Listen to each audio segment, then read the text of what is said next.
ओम नमो हरे कृष्णा भगवते नमस्कार माता जी। वासुदेवाय। ओम नमो भगवते वासुदेवाय। ओम नमो भगवते वासुदेवाय। नारायणं नमस्कृत्य नरं चैव नरोत्तमं देवीं सरस्वतीं व्यासं ततो जयमुदीरयेत्। नष्टप्रायेषु भद्रेषु नित्यं बाहवद सेवया भगवती उत्तमश्लोके भक्तिर्भवती नैष्टुकी। निगमकल्पतरोर्गलितं फलं सुखमुखातमृतद्रवसंयुतं पिबद भागवतं रसमालनं पुरतो रसिका भुवि भावुकाः। ज्ञानतिमिरान्धस्य ज्ञानाञ्जनशलाकया चक्षुरुन्मिलितं येन तस्मै श्रीगुरवे नमः। श्रीचैतन्यमनोभीष्टं स्थापितं येन भूतले स्वयं रूप कथामाह्यं ददाति स्वपदान्तिकम्। वन्देऽहं श्रीगुरो श्रीयुतपदकमलं श्रीगुरोन् वैष्णवांश्च श्रीरूपं साग्रजातं सहगण रघुनाथान्वितं तं सजीवम् साद्वैतं सावधूतं परिजनसहितं कृष्णचैतन्यदेवं श्रीराधा कृष्णपादान् सहगण ललिता श्रीविशाखान्वितांश्च। हे कृष्णकरुणा सिन्धो दीनबन्धो जगत्पते गोपेश गोपिकान्त राधाकान्त नमोऽस्तु ते। तप्तकाञ्चन गौराङ्गी राधे वृन्दावनेश्वरी वृषभानुसुते देवी प्रणमामि हरिप्रिये। वाञ्छाकल्पतरुभ्यश्च कृपा सिन्धुभ्य एव च पतितानां पावनेभ्यो वैष्णवेभ्यो नमो नमः। नमो विष्णुपादाय कृष्णप्रेष्ठाय भूतले श्रीमते भक्तिवेदान्त स्वामिन्यति नामिने नमस्ते सारस्वते देवे गौरवाणी प्रचारिणे निर्विशेष शून्यवादी पाश्चात्य देशतारिणे। जय श्री कृष्ण चैतन्य प्रभु नित्यानंद श्री अद्वैत गदाधर शिवासादि गौरभक्तवृंद। हरे कृष्णा कृष्ण कृष्ण हरे हरे हरे राम राम राम हरे हरे। मुखं करोति वाचालं पङ्गुं लङ्कयति गिरिं यत्कृपातमहं वन्दे श्रीगुरुं दिनधारिणं परमानन्दं माधवं श्रीचैतन्यमीश्वरं। हरिः ओं तत्सत्। कथाञ्जनस्मृते यस्मिन् दुष्करं सुकरं भवेत् स्मरेतु प्रीतं च श्रीचैतन्यं नमामिथम्। हरे कृष्णा। हरे कृष्णा। நம்ம லாஸ்டா பார்த்தது. हरे कृष्ण माता जी, नमस्कार माता जी। நமஸ்காரம் மாதாஜி. ஹரே கிருஷ்ணா. திருதராஷ்டிரர் காந்தாரி. திருதராஷ்டிரர் அஷ்டாங்க யோகத்தை பயிற்சி பண்ணி தன்னுடைய தேகத்தை விட்டார். அவரே அந்த தேகத்துக்கு நெருப்பும் ஏற்படுத்திக்கிட்டார் யோக சக்தியினால. அந்த நெருப்புல காந்தாரியும் பூந்துட்டாங்க. அதை நம்ம பார்த்தோம். அதுக்கப்புறம் விதுரர் அங்கேருந்து கிளம்பி தீர்த்த யாத்திரை போயிடுறாரு. ஸோ இந்த நிகழ்வுகள் எல்லாம் முடிஞ்சிடுச்சு. அதுக்கப்புறம் அடுத்த அத்தியாயம் வந்தோம், கிருஷ்ணருடைய மறைவு. பகவான் ஸ்ரீ கிருஷ்ணர் அடுத்து அவருடைய திட்டம் என்ன, அவர் என்ன பண்ண போறார் அப்படிங்கிறத தெரிஞ்சுக்கிறதுக்காக அர்ஜுனனை யுதிஷ்டிர மகாராஜர் துவாரகைக்கு அனுப்பி வைக்கிறார். துவாரகையில் அர்ஜுனுக்கு பல நண்பர்களும் இருக்காங்க. ஸோ அதனால நண்பர்களையும் பார்த்து பகவானுடைய திட்டத்தையும் ரெண்டையும் தெரிஞ்சுட்டு வரட்டும் அப்படின்னு சொல்லி அனுப்பி வைக்கிறார். போய் எத்தனை மாசம் ஆச்சு அர்ஜுனன் கிளம்பி போய்? 6 மாசம் ஆச்சு. 6 ஏழு மாசம். மா- ஏழு 7 மாதம் 7 ஆகிவிட்டது. மாசம். 7 மாதம் ஆகிவிட்டது, இன்னும் அவர் திரும்பி வரல. அதனால பீமன் கிட்ட மற்ற விஷயங்களை பத்தி கலந்து ஆலோசிக்கிறார் யுதிஷ்டிர மகாராஜர். பல பல அந்த அவருடைய அந்த ராஜ்யத்துல பலவிதமான கெட்ட சகுனங்கள் ஏற்படுது அப்படிங்கிறத அவர் பார்க்குறார். எப்படி மக்களுடைய மனதில் விகாரங்கள் மாற்றங்கள் ஏற்படுது அப்படின்னு பார்க்குறார். அதெல்லாம் பார்க்கும்போது அவருக்கு கொஞ்சம் கவலையாகவும் இருக்கு. ஓ, நாரதர் சொன்னது ஏற்கனவே அவர் ஒரு குறிப்பு கொடுத்துட்டு போயிருக்காரே, நடந்திருக்குமோ அப்படின்னு சொல்லி அவருக்கு ஒரு மனசுல பயமும் இருக்கு. அதை நம்ம இன்னைக்கு தொடர்ந்து பார்க்க போறோம். அதுக்கு முன்னாடி அகிலா மாதாஜி, நீங்க கேள்வி கேட்டிருந்தீங்க இல்லையா? தசரதனுடைய மனைவிகள் எதுக்காக ஆமா. உடன்கட்டை ஏறல அப்படின்னு கேட்டிருந்தீங்க ஆ. இல்லையா? நான் அந்த கேள்வி என்னுடைய மூத்த பக்தர்கள்ட்ட கேட்டேன், என்ன அதுக்கு பதில் அப்படின்னு சொல்லி. ஸோ அதுக்கு பதில் என்ன அப்படின்னாக்க, ராமாயணத்துல பொறுத்த வரைக்கும் எல்லாருடைய கவனமும் ராமர் மேலதான் இருக்கு. ராமருக்கு பக்தி பண்றதுதான் முக்கியமான நோக்கமா வச்சிருக்காங்க எல்லாருமே. ஸோ அதனால ஒண்ணு, நம்ம ஏற்கனவே பார்த்தோம், கிருபி ஏன் உடன்கட்டை ஏறல, துரோணாச்சாரியருடைய மனைவியான கிருபி ஏன் உடன்கட்டை ஏறலன்னு பார்த்தோம். எதுக்காக ஏறல அவங்க? மகன் இருக்கார், அவருக்கு மகனை பையன் பையன் அஸ்வத்தாமன். இருக்காங்க. மகன் இருந்தார்னு பார்த்தோம். அஸ்வத்தாமன் இருக்கிறதுனால உடன்கட்டை ஏறலைன்னு பார்த்தோம். ஸோ அதே மாதிரி 2 மனைவிகள்ல ஒரு மனைவி தான் உடன்கட்டை ஏறினாங்க. குந்தி மகாராணி மற்ற குழந்தைகளை பார்த்துக்கிறதுக்காக இருந்துட்டாங்க, அவங்களுக்குள்ள ஒரு ஏற்பாடு. ஆனா இங்க பார்த்தோம் அப்படின்னாக்க 3 பேருமே கௌசல்யா, சுமித்ரா, கைகேயி 3 பேருமே ராமருடைய வரவுக்காக காத்திருக்காங்க. ராமருக்காகவே அவங்க வந்து காத்திருக்காங்க. ஸோ இது கம்பல்சரியும் கிடையாதுன்னு பார்த்தோம். பொருளுரையிலையும் பிரபா சொல்லியிருந்தார். இது வந்து வலுக்கட்டாயமா யாரும் பண்றது கிடையாது. அவங்களே தான் அதை ஏத்துக்கிறது அப்படிங்கிறத பார்த்தோம். ஸோ அதனாலேயும் அவங்க வந்து உடன்கட்டை ஏறல. மற்றபடி அவங்க ஃபோக்கஸ் எல்லாம் யார் மேல இருந்தது? பகவான் மேல தான் இருந்தது. அவருக்கு சேவை செய்யறதுல தான் அவங்க வந்து தங்களுடைய முழு கவனத்தையும் செலுத்தியிருந்தாங்க அப்படின்னு விடை ஹரே கிடைச்சது. கிருஷ்ணா, ரொம்ப தேங்க்ஸ் மாதாஜி. நான் தான் உங்களுக்கு தேங்க்ஸ் சொல்லணும். உங்களால வந்து ஒரு விஷயத்தை தெரிஞ்சுக்க முடிஞ்சது. ஸோ இது மாதிரி கேள்வி கேட்கும் போது தான் நமக்கு தெரிஞ்சிருந்தது அப்படின்னா அது ஓகே. தெரியலன்னா நம்ம என்ன பண்ணலாம்? நம்ம மூத்த பக்தர்கள்ட்ட கேட்டு அதுக்கான சரியான விடையை நம்ம தெரிஞ்சுக்கலாம். எப்பவுமே ஸ்பெகுலேட் பண்ணக்கூடாது. அப்படி இருக்குமோ இப்படி இருக்குமோ அப்படின்னு சொல்லி நாமளே ஸ்பெகுலேட் பண்ணக்கூடாது. ஸோ ஹரே அது ரொம்ப கிருஷ்ணா முக்கியமான மாதாஜி. விஷயம். இப்ப சாட்டர்டே இதுல லாஸ்ட் இதுல ஒரே ஒரு டவுட், அது இப்ப கேட்கலாமா? கிளாஸ் கேளுங்க கேளுங்க, ஒண்ணும் பிரச்சனை இல்லை, கேளுங்க. அந்த முக்தி வகை சொல்லும்போது ஃபர்ஸ்ட் இதுக்கு கைவல்ய முக்தின்னு சொல்லுவாங்கன்னு சொன்னீங்க மாதாஜி. ஏன்னா அது அந்த அளவுக்கு பக்தர்கள் விரும்ப மாட்டாங்கன்னு சொன்னீங்க. ம் ஆனா இந்த லைன்ல வந்து பகவான் வந்து கைவல்யமான பகவானுக்கு அப்படின்னு வருது அந்த 8th இதுல. ம் ஏன் அது அந்த அளவுக்கு விரும்ப மாட்டாங்கன்னா பகவானுக்கு ஏன் கைவல்யமானன்னு சொல்லியிருக்காங்க? நம்ம இதுலயே பார்த்தோமே, குந்திமனுடைய பிரார்த்தனையிலே பார்த்தோமே, கைவல்ய பதையே நமக அப்படின்னு ஒரு வார்த்தை சொல்றாங்க. பக்தர்கள் அதை விரும்புறது இல்ல. ஆனா பகவான் அதை விரும்புறவங்களுக்கு அதை கொடுக்கணும் இல்லையா? அந்த கைவல்ய முக்தியை விரும்புறவங்களுக்கு பகவான் அதை கொடுக்குறார் இல்லையா? அதனால கைவல்ய பதையே நமக அப்படின்னு சொல்லப்படுது. கைவல்யம் அப்படிங்கிறதுக்கு முக்திங்கிற ஒரு அர்த்தம் மட்டும் கிடையாது, பல அர்த்தங்கள் இருக்கு. பகவான் வந்து இரண்டற்ற ஒருவர் அப்படின்னு சொல்றோம், அத்வைத்தம் அப்படின்னு சொல்றோம். அப்போ பகவான் அத்வைத்தியா அப்படின்னா, அத்வைத்தம்ங்கிறது ஒரு கொள்கை. அத்வைத்தம் அப்படிங்கிறது ஜீவாத்மாவும் பரமாத்மாவும் ஒண்ணு அப்படின்னு சொல்ற கொள்கை. பகவான் அத்வைத்தினா என்ன அர்த்தம்? பகவான் இரண்டற்ற ஒருவர் அப்படின்னு அர்த்தம். அதே மாதிரி இங்க வந்து கைவல்ய பத்தி அப்படின்னாக்க பகவான் எல்லாத்தையும் உள்ளடக்கியவர் இல்லையா? எல்லாமே அவர்கிட்ட தான் வருது. அதனால அவருக்கு அந்த மாதிரி ஒரு பேரு. சரியா? Okay Mataji, thank you. ஹரே கிருஷ்ணா. ஸ்ரீமத் பாகவதம் முதல் ஸ்கந்தம் 14வது அத்தியாயம் ஸ்ரீ கிருஷ்ணரின் மறைவு. இன்னைக்கு நாம 9வது பதம் படிக்கணும். பதம் 9. யஸ்மான்னக சம்பதோ ராஜ்யம் தாரா பிராண குலம் பிரஜாக ஆசன் சபத்ன விஜயோ லோகாஷ்சயத் அனுகிரகாத். மொழிபெயர்ப்பு பொருளுரை வழங்கியவர் திவித்ராச பக்திவேதாந்த சுவாமி ஸ்ரீல பிரபுபாத் கி ஜெய். அவரிடமிருந்துதான் நம்முடைய ராஜபோக வாழ்வு, நல்ல மனைவிகள், உயிர்கள், சந்ததியினர், பிரஜைகள், ஆளும் சக்தி, பிரஜைகளை ஆளும் சக்தி, எதிரிகளை வெல்லும் சக்தி மற்றும் எதிர்காலத்தில் உயர் கிரகங்களில் வாழும் வசதி ஆகிய அனைத்தும் சாத்தியமாகி உள்ளன. நம் மீதான அந்த அவரது தனிப்பெரும் கருணையே இதற்கு காரணமாகும். ஸோ குந்தி மகாராணியோட பிரார்த்தனையும் இங்க யுதிஷ்டிர மகாராஜர் சொல்றதும் இவ்வளவு ஒத்து போகுதுன்னு பார்க்கலாம். குந்தி மகாராணி என்ன சொன்னாங்க அப்படின்னா, இந்த பாண்டவர்களுடைய பெயர் புகழ் எல்லாமே எதை சார்ந்து இருக்கு? உங்களை சார்ந்துதான் இருக்கு அப்படின்னு சொன்னாங்க. எங்களுக்குன்னு தனிப்பட்ட ஒரு பெருமையெல்லாம் கிடையாது.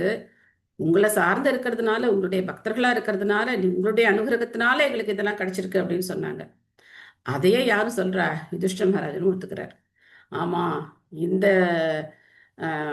குருட்சேத்திர யுத்தத்துல நம்ம வென்றது, இந்த பெரிய அரசாட்சி, அதுக்கப்புறம் இந்த பிரஜைகள் எல்லாம் ஆளக்கூடிய இந்த சக்தி, அதுக்கப்புறம் பின்னாடி ஏற்பட போறதையும் சொல்றார். நாம வந்து வைகுண்ட லோகங்களுக்கு போக போறோம். அதுக்கு உண்டான சக்தி எல்லாத்தையும் யார் தான் கொடுத்துருக்கா? பகவான் தான் கொடுத்துருக்கார். இது நம்மளுடைய சொந்த முயற்சியினால வந்தது கிடையாது அப்படின்னு சொல்றார். ஸோ நம்மளுடைய கடமைகளை நம்ம செய்யணும். ஆனா எல்லாத்துக்கும் யாரை சார்ந்து இருக்கணும்? பகவானை சார்ந்து இருக்கணும். இதுல ரெண்டு விஷயம் நம்ம சரியா புரிஞ்சுக்கணும். பகவானை சார்ந்து இருக்கணும்னு சொன்னா அப்ப நம்ம ஒன்றும் பண்ணாம பேசாம உட்காந்துருக்கலாமா? பாகவதெல்லாம் ஒன்றும் படிக்க வேண்டாம், இப்படியே உட்காந்துருப்போம், தானா பகவான் வந்து கருணை கொடுத்துருவார் அப்படின்னா அர்த்தம்? அது கிடையாது. ஸோ நம்மளுடைய முயற்சியை நம்ம பண்ணணும். அது எந்த அளவுக்கு நம்ம முயற்சி பண்றோமோ அந்த அளவுக்கு நமக்கு பகவான் அதை புரிய வைப்பார்.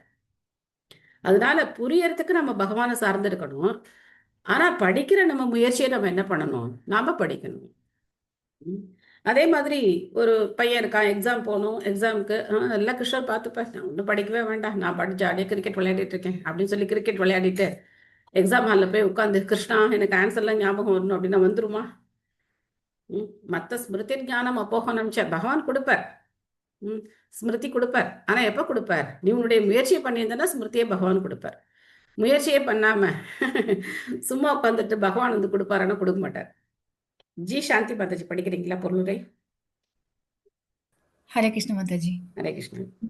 மொழிபெயர்ப்பு பொருளுரை வழங்கிய தெய்வத்திரு ஆசா பக்தி வேதாந்த சுவாமி ஸ்ரீல பிரபுபாதருக்கு ஜெய்.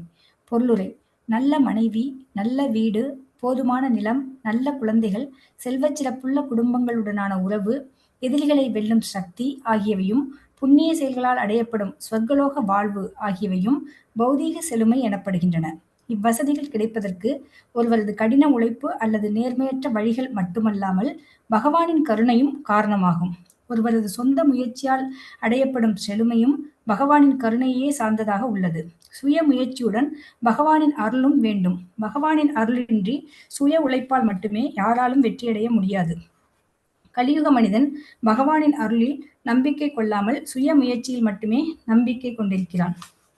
இந்தியாவில் புகழ்பெற்ற ஒரு சந்நியாசியும் கூட சிகாகோ நகரத்தில் சொற்பொழிவாற்றும் பொழுது பரமபுருஷரின் அருளை மறுத்தே பேசினார். ஆனால் ஸ்ரீமத் பாகவதத்தில் நான் காண்பதைப் போல் வெற்றியளிப்பதற்குரிய இறுதியான அனுமதி பகவானின் கரங்களில் உள்ளது.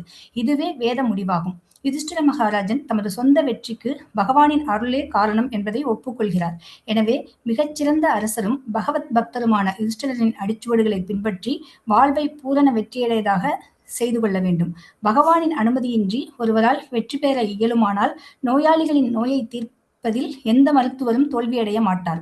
மிகச்சிறந்த மருத்துவர் ஒருவர் மிகவும் முன்னேற்றமான சிகிச்சை முறையால் ஒரு நோயாளிக்கு சிகிச்சை அளித்த போதிலும் மரணம் சம்பவிக்கிறது. ஆனால் மிகவும் நம்பிக்கையற்ற நிலையிலுள்ள ஒரு நோயாளிக்கு மருத்துவ சிகிச்சை இல்லாமலேயே ஆச்சரியப்படும் வகையில் நோய் குணமாகி விடுகிறது. எனவே நல்லதோ கெட்டதோ எல்லா செயல்களுக்கும் பகவானின் அனுமதிதான் உடனடியான காரணமாகும். ஒருவன் தான் அடைந்துள்ள வெற்றிகளுக்காக நன்றி செலுத்த வேண்டும். ஹரே கிருஷ்ண மாதாஜி. தேங்க்யூ ஹரே மாதாஜி. கிருஷ்ணா. ஹரே கிருஷ்ண. தேங்க்யூ மாதாஜி. திரும்ப பிரபுபாதர் வந்து அந்த சிகாகோ சன்னியாசியை பற்றி பேசுகிறார். அவர் பெரிய சன்னியாசி. என்ன ஆன்மீகத்தை காப்பாற்றினார்? ஒன்றும் கிடையாது. அவர் வந்து பகவானையே மறுத்து பேசியிருக்கார் அப்படின்னு பிரபுபா சொல்றார். ஆனால் இந்தியா அவரை கொண்டாடுது. அவர் தான் பெரிய ஆன்மீகவாதி அப்படின்னு அரசாங்கம் முதற்கொண்டு எல்லாருமே அவரை கொண்டாடுறாங்க. இதெல்லாம் கலியுகத்தினுடைய போக்கு.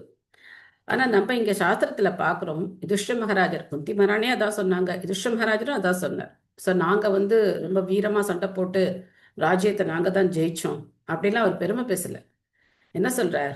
எல்லாம் பகவானுடைய கருணையினால நடந்தது, அவருடைய கருணையினால தான் எங்களுக்கு இதெல்லாம் கிடைச்சிருக்கு அப்படின்னு சொல்லி இவர் வந்து பீமன்கிட்ட சொல்றார். ரொம்ப முக்கியமான விஷயம். ஏன்னா பீமன் வந்து அவருடைய வலிமை, அவருடைய வீரம் அப்படிங்கிறது அசாத்தியமானது.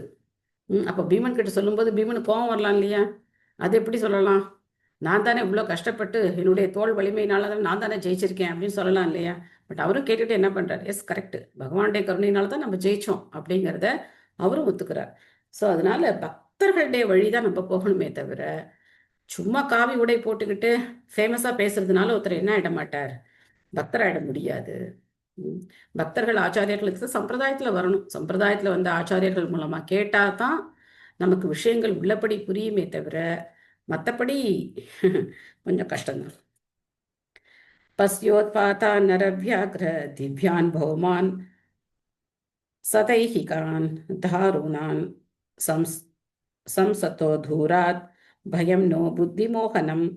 ஒரு புலியின் பலத்தை பெற்றவனே, உயர் கிரகங்களின் ஆதிக்கத்தாலும் பூமியில் விளையும் பிரதிபலன்களாலும் மற்றும் உடலால் விளையும் துன்பங்களாலும் எத்தனை இன்னல்கள் விளைந்துள்ளன பார். இவை அனைத்தும் வெகு விரைவில் நம் புத்தியை கெடுத்து ஆபத்தை விளைவிக்கப் போகும் கெட்ட சகுனங்கள் ஆகும். ஸோ பீமசேனனை புகழ்ந்து சொல்றார், ஒரு புலியை போல பலம் உனக்கு இருக்கு அப்படின்னு சொல்றார். அப்பேற்பட்ட வீரனே, இந்த வீரமெல்லாம் என்ன பண்ணாது? இப்போ நமக்கு செல்லுபடி ஆகாது. இந்த கலியுகத்தினுடைய ஆரம்பமே எப்படி இருக்குப்பார் அப்படின்னு சொல்றார். எத்தனை கெட்ட சகுனங்கள்!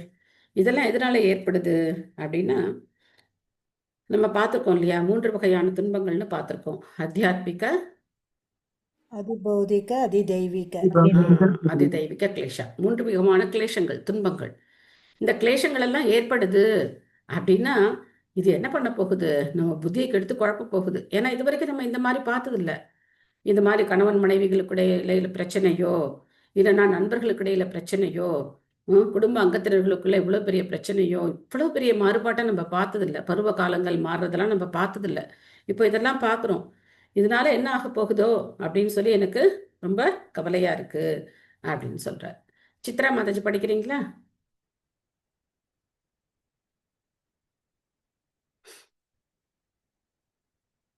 ஓகே, பொன்மணி மாதாஜி படிங்க. ஹரே கிருஷ்ண மாதாஜி. ஹரே பிரணவ் கிருஷ்ணா மாதாஜி. படிக்கிற மாதாஜி. ஓகே ஓகே படிங்க. மொழிபெயர்ப்பு பொருளுரை வழங்கிய தெய்வ திரு ஆசா பக்தி வேதாந்த சுவாமி பிரபுபாதருக்கு ஜெய். உயர் கிரகங்களின் ஆதிக்கம், பூமியில் விளையும் பிரதிபலன்கள் மற்றும் உடலாலும் மனதாலும் ஏற்படும் துன்பங்கள் ஆகிய மூவகை துன்பங்கள் அதிகரிப்பதற்கு பௌதிகமான நாகரிக முன்னேற்றமே காரணம். உயர் கிரகங்களின் ஆதிக்கத்தால் அதிக வெப்பம், குளிர், மழை அல்லது வறட்சி மற்றும் இவற்றின் பின் விளைவுகளான உணவு பஞ்சம் மற்றும் தொற்று நோய் போன்ற பல துன்பங்கள் உண்டாகின்றன. இவற்றின் மொத்த பலனாக உடல் துன்பமும் மன கிளேசமும் விளைவிக்கின்றன. பௌதிக விஞ்ஞான முன்னேற்றத்தால் இந்த மூவகை துன்பங்களை தடுத்து நிறுத்த முடியாது. இன்ப துன்பங்கள் பகவானின் ஆணைப்படி இயங்கும் மாயா சக்தியால் அளிக்கப்படும் தண்டனைகளாகும். எனவே பக்தி தொண்டால் பகவானுடன் எப்பொழுதும் தொடர்பு கொண்டிருக்க வேண்டும். இது மனித கடமைகளை நிறைவேற்றுவதில் நமக்கு ஏற்படும் தொல்லைகளை ஆற்றிவிடும். ஆனால் கடவுளின் இருப்பில் நம்பிக்கை கொள்ளாத அசுரர்கள் இந்த மூவகை துன்பங்களை தடுப்பதற்கு சொந்த திட்டங்களை தீட்டுகின்றனர். இதனால் எப்பொழுதும் அவர்கள் தோல்வியையே சந்திக்கின்றனர். எனவே ஜட சக்தியின் பிரதிபலன்களை ஒருபோதும் வெற்றி கொள்ள முடியாதென்று பகவத்கீதை 7.14 தெளிவாக கூறுகிறது. ஆனால் பக்தியுடன் பகவானிடம் முழுமையாக சரணடைபவரால் அவற்றை சுலபமாக வென்றிட இயலும். தேங்க்யூ மாதாஜி. தேங்க்யூ. நமஸ்காரம் மாதாஜி. உயர் கிரகங்களின் ஆதிக்கம் அப்படிங்கிறது சூரியன், சந்திரன், வருணன், வாயு, இந்த மாதிரி தேவர்கள். இந்த தேவர்களுடைய ஆதிக்கத்தினால ஸோ அதான் நம்ம சொல்றோம் அதி தெய்வீக கிளேஷா அப்படின்னு சொல்றோம். ஸோ இது எதனால ஏற்படுது அப்படின்னா நம்மளுடைய கர்ம பலன்களால தான் ஏற்படுது. எந்த அளவுக்கு மக்கள் பக்தியிலேருந்து விலகி போறாங்களோ அந்த அளவுக்கு ஜட உலகத்துல துன்பங்கள் அதிகரிக்கும். பகவத் பக்தர்களா இருக்கும்போது அத்தனை பெரிய துன்பங்களை அவங்க சந்திக்க வேண்டிய அவசியம் கிடையாது. பக்தி பாதையிலேருந்து மொத்த மனித இனமும் விலகி போகும்போது இந்த மாதிரியான இயற்கை சீற்றங்கள் பிரபா சொல்றார். அதுக்கப்புறம் தொற்று நோய், பஞ்சம் இதெல்லாம் ஏற்படும். உணவு பற்றாக்குறை எல்லாமே ஏற்படும். ஏன்னா பக்தர்களா இருந்து பகவானுக்கு பக்தி பண்றதுக்கு தான் இந்த உலகத்தை படைச்சிருக்கார் பகவான். அந்த காரியத்தை விட்டுட்டு மற்ற காரியம்லாம் பண்ணும்போது கண்டிப்பா இந்த மாதிரியான துன்பங்களை நாம சந்திக்க வேண்டி இருக்கும். ஸோ அதனால இந்த மாயாசக்தியை வெல்றது அப்படிங்கிறது ரொம்ப ரொம்ப கடினம். 7.14 இந்த ஸ்லோகம் ரொம்ப ரொம்ப முக்கியமான ஸ்லோகம். இந்த ஸ்லோகத்தை நம்ம நல்லா மெமரைஸ் பண்ணி வச்சுக்கணும். தைவிஹி ஏஷா குணமயி மம மாயா துரத்யயா. சொல்லுங்க பிரபு. பிரபத்யந்தே மாயாமேதாம் தரந்தி தே. தேங்க்யூ பிரபு. தைவிஹி ஏஷா குணமயி மம மாயா துரத்யயா அப்படின்னு சொல்றார். என்னுடைய மாயா சக்தி அப்படின்னு சொல்றார். ஸோ பகவானுடைய சக்தி அப்படிங்கிறது ஒண்ணுதான். பகவானுடைய சக்தி அப்படிங்கிறது எப்பவுமே ஒரே சக்தி தான். ஆனா அந்த சக்தி ஜீவராசிகள் மேல 2 விதமா செயல்படுது. தெய்வீகி ஏஷா, தெய்வீ குணமயி அப்படின்னு சொல்றார். அது தெய்வ சக்தி தான். ஆனா நம்ம மேல எப்படி செயல்படுது? மாயா சக்தியா செயல்படுது. ஏன் அப்படி மாயா சக்தியா செயல்படுது அப்படின்னா நம்ம பகவானை மறந்து இருக்கோம். அதனால அது நம்ம மேல மாயா சக்தியா செயல்படுது. பக்தர்களுக்கு அது எப்படி செயல்படுதுன்னா யோக மாயா செயல்படுது. ஸோ அதனால இந்த மாயா சக்தியை கடக்கிறதுங்கிறது ரொம்ப ரொம்ப கஷ்டம். இதை வெல்வது ரொம்ப ரொம்ப கஷ்டம். ஆனா யார் ஒருத்தர் என்கிட்ட சரணடைஞ்சிருக்காங்களோ அவங்களால இது சுலபமா வெல்ல முடியும் அப்படின்னு சொல்றார். இதுக்கு ஒரு சின்ன எக்ஸாம்பிள் பார்க்கலாம். இப்போ கையில ஒரு செல்போன் வச்சுட்டு ஒரு பையன் உட்காந்துருக்கான்னு வச்சுக்கோங்க.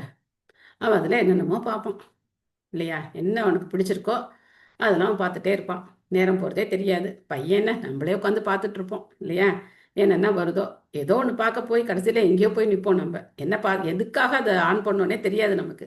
கடைசி முடிவில் பார்த்தா வேற எங்கேயோ போய் நின்றுட்டு இருப்போம் நம்ம. ஸோ அப்போ அந்த மாயா சக்தியை வெல்வது அரிது. இதான் மாயை. வேற ஒன்று மாயைனா எங்கேயோ தனியாக அங்கேருந்து குதிக்க போகுதுன்னு கிடையாது. இதான் மாயை. இதை வெல்றது ரொம்ப கஷ்டம். ஆனா யார் ஒருத்தர் பக்தரா இருக்காங்களோ, தூய பக்தர்கள், அதே செல்போன் அவங்க கையில இருந்தா அவங்க என்ன பண்ணுவாங்க அப்படின்னா அதுல வேதா பேஸ்லாம் டவுன்லோட் பண்ணி வச்சிருப்பாங்க. ஸ்லோகம் படிப்பாங்க. அதுலேருந்து அவங்க என்னென்ன குறிப்பு எடுத்துக்கணுமோ அதெல்லாம் எடுத்துப்பாங்க. ஸோ அவங்க அடுத்த சொற்பொழிவுக்கு அவங்க தயார் பண்ணிப்பாங்க. அந்த மாதிரி அவங்க அதை உபயோகப்படுத்துவாங்க. அப்போ ஒரே சக்தி தானே. அந்த செல்போன்கிறது ஒரே சக்தி தானே. அந்த சக்தி எப்படி செயல்படுது? ஒருத்தருக்கு மாயையா செயல்படுது, ஒருத்தருக்கு பக்திக்கு உதவுது. புரியுதா? ஸோ அதனால பகவானை சரணடைஞ்சிருந்தோம் அப்படின்னாக்க மாயையை நம்மளால எளிதில் கடக்க முடியும். இல்லைன்னா நம்மளுடைய சொந்த முயற்சியினால நம்ம மாயையை கடந்துடலாம் அப்படின்னா நடக்கவே நடக்காது. மாயைன்னா இல்லாததை இருக்கிறதா நினைக்கிறது மாயை.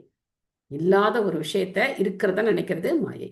நாம இந்த உடல் கிடையாது, ஆனா நம்மள அந்த உடலா நினைக்கிறது மாயை. இது முதல்ல மாயை. நம்மளை வந்து இந்த உடலா நினைக்கிறது மாயையில நம்ம நல்லா மாட்டிட்டு இருக்கோம் அப்படிங்கிறதுக்கு அடையாளம். யாராவது ஒருத்தர் அதுலேருந்து மீண்டு வர முடியுமா? இந்த உடல் உணர்வுலேருந்து மீண்டு வர முடியுமா? ரொம்ப கஷ்டம். பக்தர்களால் என்ன பண்ண முடியும்? ரொம்ப சுலபமா மீண்டு வர முடியும். அதனால பகவான் சொல்றார், என்ன சரணடை அப்படின்னு சொல்றார். ஊரு அஷி பஹவோ மஹ்யம் ஸ்புரந்தி அங்க புனః வேபதுஷ்சாபி ஹிருதயே ஆராதாஸ்யந்தி விப்ரியம். ஊரு அப்படின்னா தொடைகள், அக்ஷி கண்கள். என்ன ஆகுதான்? என்னுடைய உடலின் இடப்புறம் என் தொடைகள், கரங்கள் மற்றும் கண்கள் ஆகியவற்றில் அடிக்கடி நடுக்கம் ஏற்படுகிறது. பயத்தால் இதயம் அடித்துக் கொள்கிறது. விரும்பத்தகாத சம்பவங்கள் நிகழப்போவதையே இவை சுட்டி காட்டுகின்றன. ஸோ இதெல்லாம் என்னது? அறிகுறிகள். இடது பக்கம் ஆண்களுக்கு துடிச்சுது அப்படின்னு சொன்னாக்க அது என்னென்னு அர்த்தம்? கெட்ட சகுனங்களை காமிக்குதுன்னு அர்த்தம். பட் இந்த நாளில் அதெல்லாம் நம்ம வந்து அப்படிலாம் எடுத்துக்க முடியாது, ரொம்ப கஷ்டம். இப்போ நமக்கு வந்து ஹெல்த் ப்ராப்ளம்னால கூட அப்படி வந்திருக்கலாம். ஏதாவது ஒன்று வந்து நமக்கு அந்த மாதிரி ஆகலாம். அதனால அப்போனா அவங்களுக்கு வந்து அந்த திடம் இருந்தது. அவங்களுக்கு இந்த மாதிரி ஒரு சமிகை கிடைச்சிது அப்படின்னா அதை அவங்களுக்கு புரிஞ்சுக்கிறதுக்கான சக்தியும் இருந்தது. பட் இப்போ நமக்கு அதெல்லாம் கிடையாது. பொன்மணி மாதாஜி படிக்கிறீங்களா? ஹரே கிருஷ்ண மாதாஜி. ஹரே பிரணாம். கிருஷ்ணா. பொருளுரை வழங்கிய திரு ஆசா பக்தி வேதாந்த சுவாமி ஸ்ரீல பிரபுபாதாக்கு ஜெய். பௌதிக வாழ்வு விரும்பத்தகாத விஷயங்கள் நிறைந்ததாக உள்ளது. நமக்கு விருப்பமில்லாதவைகள் உயர் சக்திகளால் நம் மீது திணிக்கப்படுகின்றன. விரும்பத்தகாத இவ்விஷயங்கள் 3 ஜட இயற்கை குணங்களின் பிடியில் இருப்பதை நாம் காண்பதில்லை. ஒருவரின் கண்கள், கரங்கள் மற்றும் தொடைகள் ஆகியவற்றில் இடைவிடாமல் துடிப்பு ஏற்படுமானால் விரும்பத்தகாதது எதுவோ நடக்கப் போகிறது என்பதை புரிந்து கொள்ள வேண்டும். விரும்பத்தகாத விஷயங்கள் காட்டுத்தீயை போன்றவை ஆகும். காட்டிற்கு சென்று யாரும் தீ வைப்பதில்லை. ஆனால் தானாகவே காட்டுத்தீ ஏற்பட்டு காற்றிலுள்ள ஜீவராசிகளுக்கு பெருந்துன்பங்களை விளைவிக்கிறது. இத்தகைய ஒரு தீயை மனித முயற்சியால் அணைத்துவிட முடியாது. மேகங்களை அனுப்பி காற்றில் மழை பொழியச் செய்யும் பகவானின் கருணையால் மட்டுமே அந்த தீயை அணைக்க முடியும்.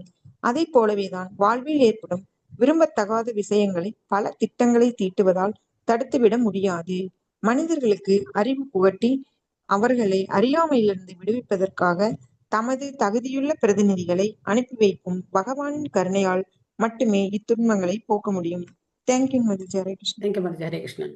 ஸோ இந்த உதாரணத்தை நம்ம அடிக்கடி பார்த்துருக்கோம், காட்டுத்தீயோட உதாரணத்தை இல்லையா? பிரபுபாதர் பொருள்களை அடிக்கடி கொடுக்குறார். ஏன்னா அது ரொம்ப முக்கியமான உதாரணம். காட்டுக்கு போய் யாரும் மெனக்கெட்டுலாம் போய் யாரும் தீ வைக்கிறது கிடையாது. அங்கே என்ன ஆகுது? அந்த மூங்கில்களுடைய உராய்வுனால தானாகவே காட்டில் தீ பிடிக்குது. அப்படி பிடிக்கிற தீயை நம்ம எந்த நம்மளுடைய முயற்சியை வச்சு என்ன பண்ண முடியாது, அணைக்க முடியாது. நீங்கள் எத்தனை ஃபயர் இன்ஜின் கூட்டிகிட்டு போனாலும் சரி, இல்லை ஆகாய விமானத்துலேருந்து எதையாவது போட்டு நீங்கள் தீயை அணைக்க நினைச்சாலும் சரி, அதெல்லாம் அணைக்கவே முடியாது. எதனால மட்டும்தான் காட்டு தீயை அணைக்க முடியும்? மழை வரணும். மழை வந்து தானா அணைஞ்சாதான். எப்படி தானா பத்திக்கிச்சோ அந்த மாதிரி பகவானுடைய கருணையினால மழை வந்து அணைஞ்சாதான். அப்போ பிரபுபாத் சொல்ற அதே மாதிரி தான் நம்ம வாழ்க்கையில வரக்கூடிய பிரச்சனைகளும். நாம யாரும் பிரச்சனையை தேடுறது இல்லையே.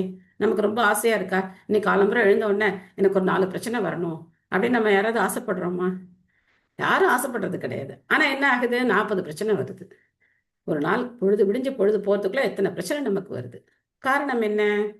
அதை நம்மளால என்ன பண்ண முடியாது, கண்டுபிடிக்க முடியாது. நம்ம எப்போ என்ன கர்மா பண்ணியிருக்கோம், எதுக்காக நமக்கு இந்த பிரச்சனை வந்திருக்கிறதுலாம் நமக்கு தெரியாது. அதை ஆராய்ச்சி பண்ண வேண்டிய அவசியமும் நமக்கு கிடையாது.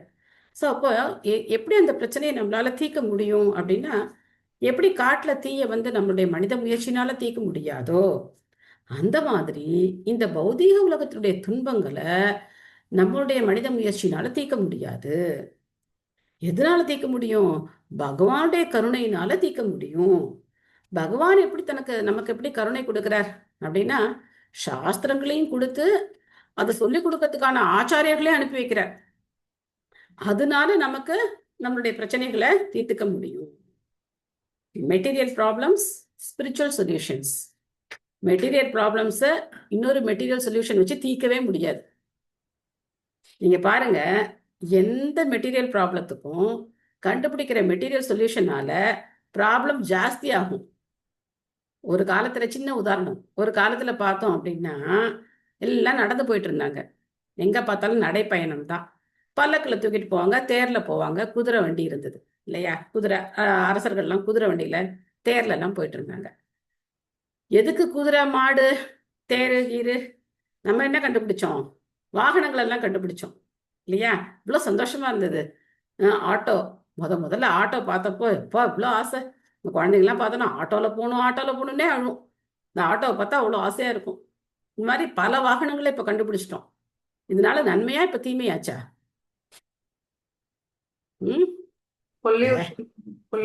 தீமைதான். ஆக்சிடென்ட் ஜாஸ்தியா இருக்கு. பெங்களூர்ல எல்லாம் நடந்து போயிடலாமா? நடந்து டிராபிக்ல நிக்கிறதுக்கு இங்க இருந்து ஆபீஸ்க்கு போனோம் அப்படின்னாக்க இறங்கி நடந்து 1 மணி நேரம் கூட நடந்து போயிடலாமா? ஆனா நடக்க முடியாதுன்னு வச்சுக்கோங்க, ஃபுல்லா ஜாமா இருக்கும், நடக்க முடியாது. பட் இப்படி சொல்றாங்க, நடந்து கூட போயிடலாம் போல இருக்கு, வண்டியில ஏறி உட்காருது அப்படின்னு. அதே மாதிரி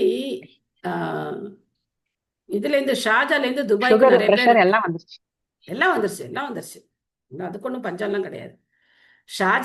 ஷார்ஜால நிறைய பேர் வந்து இருப்பாங்க, வீடு அங்கே எடுத்துட்டு இருப்பாங்க, துபாயில வேலைக்கு இருப்பாங்க. பட் அந்த ஒரு 2 மணி நேரம் டிராவல் இருக்கே, அது கொடுமையில கொடுமை.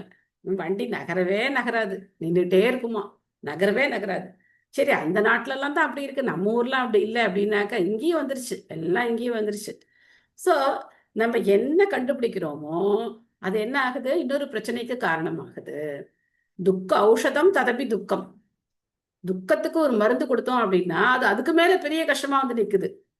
ஆனா இதே நீங்க பாத்தீங்கன்னா மெட்டீரியல் ப்ராப்ளம்ஸ், ஸ்பிரிச்சுவல் சொல்யூஷன்ஸ், நாம வந்து ஆன்மீக ரீதியில அதுக்கெல்லாம் தீர்வு கண்டுபிடிச்சோம் அப்படின்னாக்கா அது நிரந்தரமான தீர்வா இருக்கும். ஸோ எப்போ நம்ம ஹரே கிருஷ்ண மகாமந்திரத்தை ஜபம் பண்ண ஆரம்பிச்சு 4 சட்டத்திட்டங்களை நம்ம கடைபிடிக்கிறோமோ நம்ம வாழ்க்கையில பல பிரச்சனைகள் சால்வ் ஆயிடும். அதுக்கப்புறம் நீங்க வந்து கொஞ்சம் வெளியில எல்லாம் போக ஆரம்பிச்சு யாத்திரைக்கெல்லாம் போக ஆரம்பிச்சிங்க அப்படின்னாக்க ஒரு 10 நாள் 15 நாள் வீட்டை விட்டு வெளியில போறது அப்படிங்கிற அந்த யாத்திரைக்கெல்லாம் போக ஆரம்பிச்சோம் அப்படின்னாக்க ஆட்டோமேட்டிக்கா டிட்டாச்மெண்ட் வந்துடும். அது ரொம்ப சுலபம். டிட்டாச்மெண்ட்டை வளர்த்துக்கிறதுக்கு அது ரொம்ப ஈஸியான வழி அது. ஸோ கொஞ்சம் கொஞ்சமா பகவானை நோக்கி முன்னேற எதெல்லாம் நம்ம ரொம்ப பெரிய விஷயமா நினைச்சோமோ அதெல்லாம் சின்ன விஷயமா மாறிடும். எந்த விஷயத்த நம்ம ரொம்ப பெருசா நினைச்சு மனசை போட்டு குழப்பிட்டு உட்கார்ந்துருந்தோமோ அந்த விஷயங்கள்லாம் ஒண்ணுமே இல்லை, எல்லாம் இதெல்லாம் சும்மா மனசுதான் பண்ணுது அப்படிங்கறத நம்மளால சுலபமா புரிஞ்சுக்க முடியும். ஸோ அதனால டெய்லி காலம்புற பாடுறோம், சம்சார தாவா நலலீட்ட லோகா த்ரணாய காருண்ய கனகநாத்வம் பிராப்தஸ்ஸ கல்யாண குணார்ணவஸ்ய வந்தே குரோ ஸ்ரீ சரணரவிந்தம். 8 ஸ்டான்ஸா இருக்கு குருவந்தனம். டெய்லி பாடணும். அப்பதான் நமக்கு பல சுவைகள் கிடைக்கும். ஒரு பக்கம் கீர்த்தனமும் இருக்கணும், ஒரு பக்கம் நாமஜபம் இருக்கணும், தத்துவமும் தெரிஞ்சுக்கணும், கதாவும் கேட்கணும், சேவையும் செய்யணும். எப்படி சாப்பிட உட்காந்தா அறுசுவை தேவையா இருக்கும். டெய்லி ஒரே குழம்பு ரசம் அப்படின்னா போர் அடிக்கும் இல்லையா? நமக்கு அப்பப்போ என்ன தேவையா இருக்கு, ஃபீஸ்டும் தேவையா இருக்கு இல்லையா? அது மாதிரி இது பெரிய ஃபீஸ்ட், கிருஷ்ண பக்திங்கிறது பெரிய ஃபீஸ்ட். எல்லாம் கலந்து சாப்பிட்டோம் அப்படின்னாக்க சும்மா ஜோரா இருக்கும். ஸோ அந்த மாதிரி கீர்த்தனங்கள் கத்துக்கிறது, பகவானை நோக்கி பாடுறது, ஆடுறது, அதுக்கப்புறம் பகவானுக்கு சேவை செய்யறது. அப்போ இந்த கீர்த்தனம் குரு அஷ்டகத்துல என்ன சொல்லப்படுதுன்னா குருவுடைய பெருமைகள் சொல்லப்படுது. இந்த மாதிரி காட்டு தீ மாதிரி இருக்கிற நம்ம வாழ்க்கையை குரு வந்து என்ன பண்றார், கருணை மழை பொழிஞ்சு அந்த தீயை அணைக்கிறார் அப்படின்னு சொல்லி பாடுறோம். ஓகே. சிவைஷோத்யந்தம் ஆதித்யம் அபிரௌதி அனலானனா மாம் அங்க சாரமேயோ யோயம் அபிரேபதி அபிருபத். ஓ பீமா, அந்த பெண் நரி எப்படி அழுது கொண்டு நெருப்பை கக்குகிறது? இந்த நாய் எப்படி என்னை பார்த்து பயமில்லாமல் குறைக்கிறது என்பதை பார். இவை சமீபத்தில் நிகழப்போகும் விரும்பத்தகாத ஒன்றை சுட்டிக்காட்டும் சில கெட்ட சகுனங்கள் ஆகும். சஸ்தா குர்வந்தி மாம் சவ்யம் தக்ஷிணம் பசவோ பரே வாகாம்ச்ச புருஷ வியாக்ர லக்ஷயே ருதோ மம. மனிதரில் புலியான பீமசேனா, இப்பொழுது பசுவை போன்ற உபயோகமுள்ள மிருகங்கள் இடப்புறமாக என்னை கடந்து செல்கின்றன. கழுதைகளை போன்ற தாழ்ந்த மிருகங்கள் என்னை வலம் வருகின்றன. என்னை கண்டதும் என் குதிரைகள் அழுவன போல காணப்படுகின்றன. ஸோ இதெல்லாம் கெட்ட சகுனங்களா இங்க சொல்லப்படுது. ஸோ சில சமயங்கள்ல ரொம்ப நல்ல காரியங்களுக்கு போகும்போது பார்ப்பாங்க, பசு எதிரில் வரணும், பால் காரணம் தான் நல்லது அப்படிலாம் பார்ப்பாங்க. ஸோ இன்னைக்கும் அந்த பழக்கங்கள்லாம் இருக்கு. பட் நம்ம எங்க போனாலும் சரி, வீட்டை விட்டு கிளம்பி போக போறோம் அப்படின்னாக்க பகவான்கிட்ட பிரார்த்தனை பண்ணணும். என்ன பிரார்த்தனை பண்ணணும் அப்படின்னா, கிருஷ்ணா, உங்க பாதுகாப்புல இது வரைக்கும் நான் இருந்துட்டேன். இப்போ நான் என்ன பண்ண போறேன்? வெளியில போக போறேன், உங்களை விட்டு வெளியில போக போறேன். அதனால அங்கேயும் எனக்கு நீங்க தான் பாதுகாப்பு கொடுக்கணும் அப்படிங்கிற பிரார்த்தனையோட போகணும். நம்ம வீட்டில் யார்கிட்ட சொல்லிட்டு போறோமோ இல்லையோ, பகவான்கிட்ட சொல்லிட்டு கிளம்பணும். கிருஷ்ணா, நான் வெளியில போறேன், எனக்கு நீங்க தான் பாதுகாப்பு கொடுக்கணும் அப்படின்னு சொல்லி நம்ம கிளம்பணும். அதான் எல்லா துர்சகுணங்கள் எல்லாத்துலேருந்து நம்மளை காப்பாற்றும். மிருத்யதூத கபோதோயம் உலூகः கம்பயன் மனக பிரத்யுலோகஸ்ச குஹ்வானைர் விஸ்வம் வைஷூன்யமிச்சதக. இப்புறா ஒரு மரதூதனை போல் காணப்படுவதை பார். ஆந்தைகளின் வீரட்டாளர்களும் அவற்றுடன் போட்டியிடும் காகங்களும் என் இதயத்தை நடுங்கச் செய்கின்றன. பிரபஞ்சத்தையே சூன்யமாக செய்துவிட விரும்புவதை போல் இவை காணப்படுகின்றன. தூம்ராதிசக பரிதயः கம்பதே பூஷக சகாத்ரிபிஹி நிர்காதஸ்ச மகாம்ஸ்தாத சாகம் ச ஸ்தினயித்னுபிஹி. புகை எப்படி வானத்தை சூழ்ந்து கொண்டிருக்கிறது என்பதை பார். பூமியும் மலைகளும் துடிப்பதை போல் காணப்படுகின்றன. மேகமில்லாத நீல வானிலிருந்து இடியோசை கேட்பதை பார். வாயுர்வாதி கரஸ்பர்ஷோ ரஜசா விஸ்ருஜம் ஸ்தமஹ அஸ்ருக் வர்ஷந்தி ஜலதா விபத்சம் இவ சர்வத்தக. வேகமாக வீசும் காற்று மண்ணை வாரி அடித்து இருளடரச் செய்கிறது. எல்லா இடங்களிலும் மேகங்கள் மழையை பொழிந்து ரத்தம் சிந்த செய்யும் நாசத்தை விளைவிக்கின்றன. சூரியம் ஹத பிரபம் பஸ்ய கிரக மர்த்தம் மிதோ திவி சங்குலைர் பூதகனே ஜ்வலிதே இவ ரோதசி. சூரிய கதிர்கள் சிதைந்து கொண்டிருக்கின்றன. நட்சத்திரங்கள் ஒன்றோடொன்று சண்டை செய்வதாக காணப்படுகிறது. குழம்பிய ஜீவராசிகள் எரிவது போலும் அழுவது போலும் காணப்படுகின்றன. நத்யோ நதாஸ்ச சுபிதாக சராம்சி ச மனாம்சி ச ந ஜ்வலதி அக்னிர் ஆஜேன காலோ அயம் கிம் விதாஸ்யதி. நதிகள், உபநதிகள், குட்டைகள், நீர்த்தேக்கங்கள் மற்றும் மனம் ஆகிய அனைத்தும் கலங்கியுள்ளன. நெகினால் அக்னி ஜொலிக்கவில்லை. என்ன அசாதாரணமான நேரம் இது! என்ன நடக்கப் போகிறதோ? ந பிபந்தி ஸ்தனம் வத்ஸா ந துஹ்யந்தி ச மாதரஹ அருதந்தி அஸ்ருமுகா காவோ ந ஹ்ருஷ்யதி ருஷபாவ்ரஜே. கன்றுகள் பசுக்களின் பால் காம்புகளை உறிஞ்சி குடிக்கவில்லை. பசுக்களும் பால் கறக்கவில்லை. அவை கண்களில் நீர்மல்க அழுது கொண்டு நிற்கின்றன. மேலும் காளைகளும் மேய்ப்பு நிலங்களில் இன்பம் காணவில்லை. இதே நம்ம ஆண்டாள் பாசுரத்துல பாக்குறோம், பசுக்கள் எப்படி பால் பொழியுது அப்படின்னு பாக்குறோம் இல்லையா? இன்னைக்கு ஏற்ற கலங்கள் எதிர்கொண்டு மீதளிப்ப மாற்றாதே பால் சொரியும் பசுக்கள் அப்படின்னு பாக்குறோம். ஆனா இந்த மாதிரி பசு அப்படிங்கிறது அத்தனை ஒரு ஒரு தெய்வீக தன்மை, பகவானுக்கு ரொம்ப பிரியமான ஒரு ஜீவன். ஸோ அந்த ஜீவனை கொடுமைப்படுத்தும் போது என்ன ஆகும்? மக்கள் அதுக்கேற்ற அந்த தண்டனையை அனுபவிச்சுதானே ஆகணும். ஆண்டாள் எவ்வளோ கொண்டாடுறாங்க, பசு பசு பசு பசுன்னு அந்த பசுக்களை எவ்வளோ கொண்டாடுறாங்க.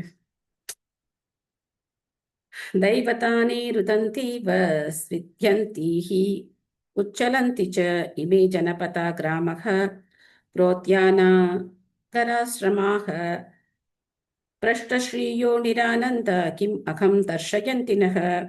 ஆலயத்தில் உள்ள விக்கிரகங்கள் அழுவன போலும் வியர்வை சொரிவன போலும் அங்கிருந்து வெளியேற நினைப்பது போலும் காணப்படுகின்றன.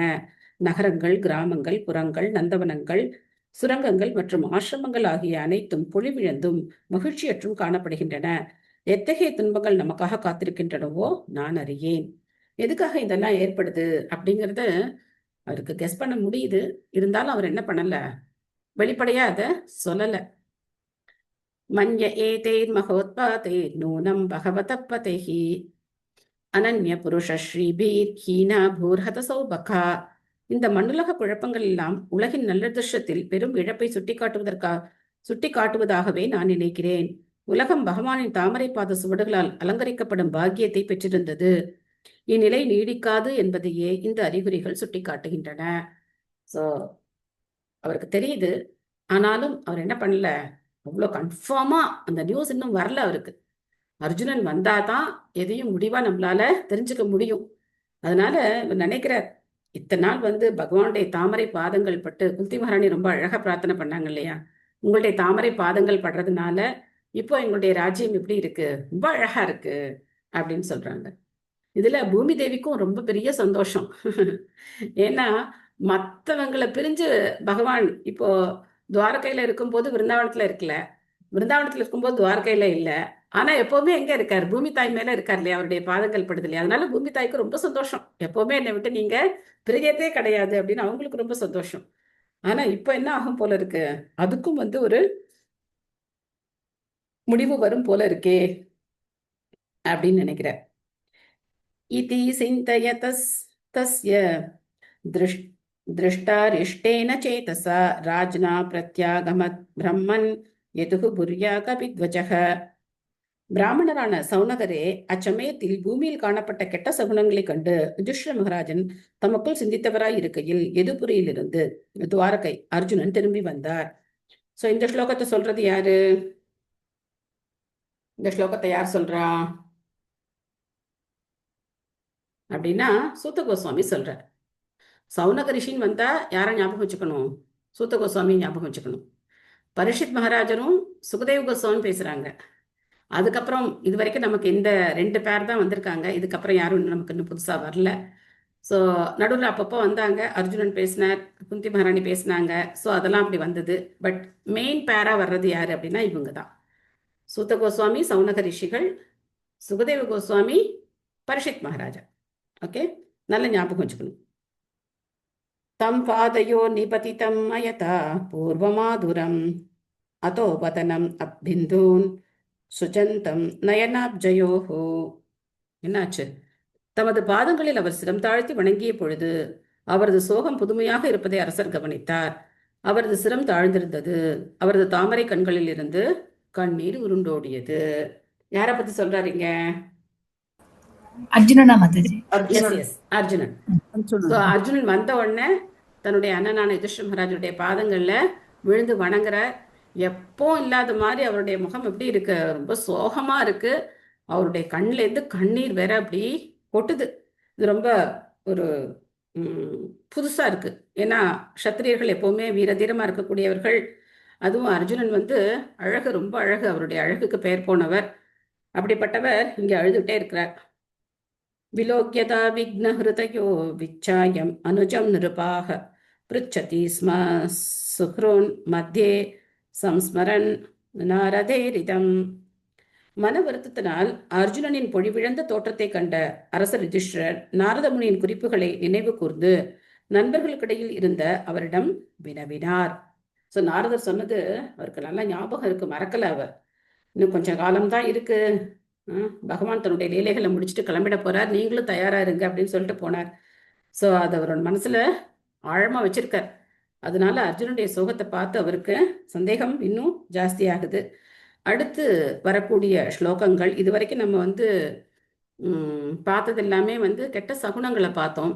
இதுக்கு பெரிய விளக்கமெல்லாம் ஒன்றும் சொல்ல தேவையில்லை. ஆனா இதுக்கு நிறைய விளக்கங்களும் இருக்கு, இல்லாம கிடையாது, நிறைய விளக்கங்கள் இருக்கு, அதுக்குள்ள நம்ம போகல.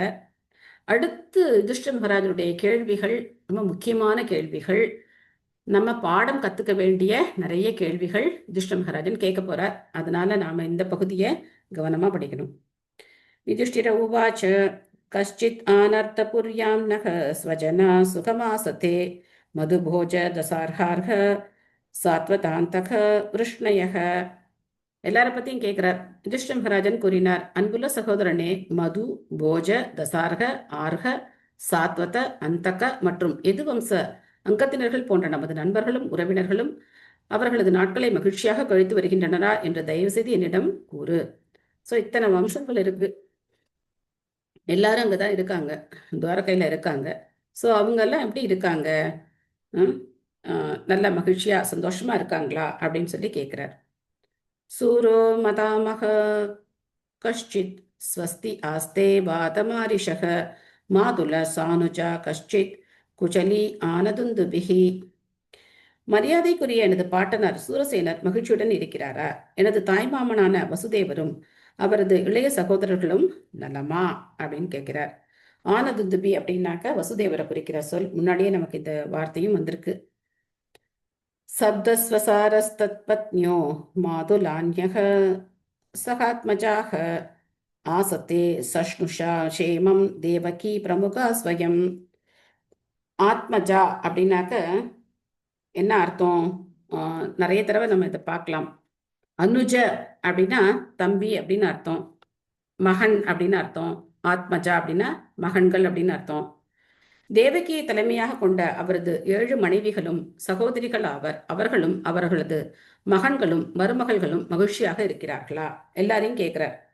எல்லாரும் சந்தோஷமா இருக்காங்களா, எப்படி இருக்காங்க அப்படின்னு கேட்கிறார்.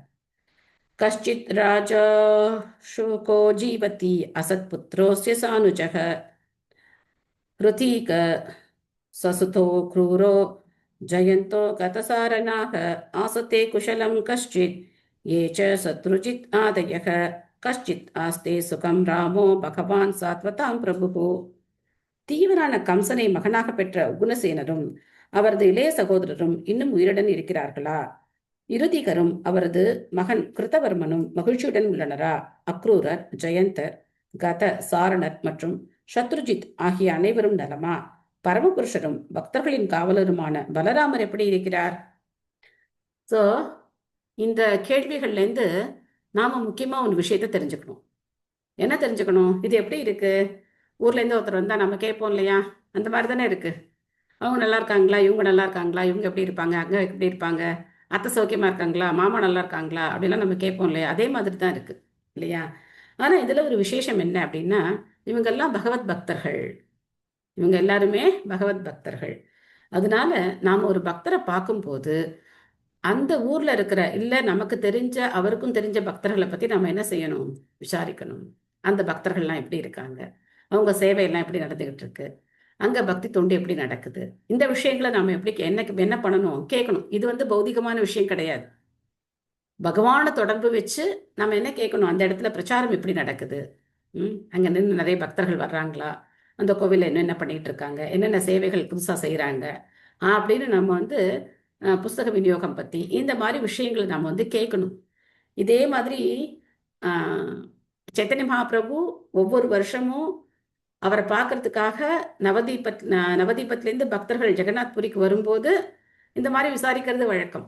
நவதீபத்தில் இருக்கிற மற்ற பக்தர்களை பத்தி அவங்க எப்படி இருக்காங்க, இவங்க எப்படி இருக்காங்க அப்படின்னு சொல்லி விசாரிக்கிறது வழக்கம். இது பௌதிகமான விஷயம் கிடையாது. பகவானோடு தொடர்பு வச்சு நம்ம என்ன பண்ணணும்? மற்ற பக்தர்களுடைய சேம லாபங்களையும் நம்ம கேட்டு தெரிஞ்சுக்கணும். அப்போ அவங்களுடைய கருணை நமக்கு கிடைக்கும். பொருளுரை விமலாதேவி மாதாஜி படிக்கிறீங்களா? ஹரே கிருஷ்ணா மாதாஜி. ஹரே கிருஷ்ணா. ஸ்ரீல பிரபுபாதாக்கு ஜெய். பாண்டவர்களின் தலைநகரான ஹஸ்தினாபுரம் தற்போதைய புதுடெல்லிக்கு அருகில் இருந்தது. துவாரகையில் இருந்து டெல்லிக்கு திரும்பும் வழியில் அர்ஜுனன் மதுராபுரியையும் காண சென்றிருப்பார். எனவே மதுராபுரி அரசரை பற்றி கேள்வி சரியானதுதான். உறவினர்களின் பல பெயர்களுக்கிடையில் ராம அல்லது பலராமர் என்ற பெயரும் சேர்த்து கொள்ளப்பட்டது. பகவான் பலராமர் பகவான் ஸ்ரீ கிருஷ்ணரின் பிரகாச விக்கிரகம் எனப்படும் விஷ்ணு தத்துவ விரிவங்கமாகும். எனவேதான் அவரது பெயருடன் இங்கு பரமபுருஷர் என்ற சொற்களும் இணைத்து கூறப்படுகிறது.